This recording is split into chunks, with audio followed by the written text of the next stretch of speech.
YouTube ప్రేక్షకులకు నా యొక్క ధన్యవాదాలు. నేను ఈరోజు చెప్పే టాపిక్ ఏంటి అంటే మరుగుమందు అనేది అందరికీ తెలిసిన విషయమే.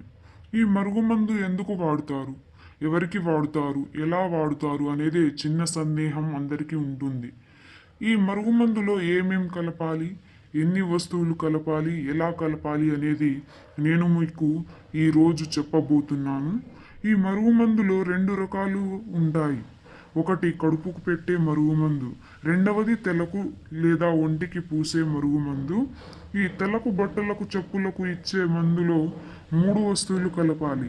అదేవిధంగా ఆహార పదార్థంలో అంటే తినే పదార్థంలో కలిపే దాంట్లో కూడా మూడు వస్తువులు కలపాలి. ఈ మూడు వస్తువులు కలపకుండా మనం ఈ మరుగుమందు పెడితే ప్రయోజనం ఉండదు. ఈ మరుగుమందులో ఒకటి మూత్రం, మరొకటి ఉమ్ము కలపాలి. మూడవది నెక్స్ట్ వచ్చే వీడియోలో చెప్పుకుంటాము. ఆ లోపు మీకు ఏమైనా సందేహం ఉంటే స్క్రీన్ మీద ఉన్న నంబర్ని కాల్ చేయండి. మీ యొక్క సమస్యలకు తప్పకుండా పరిష్కారం దొరుకుతుంది.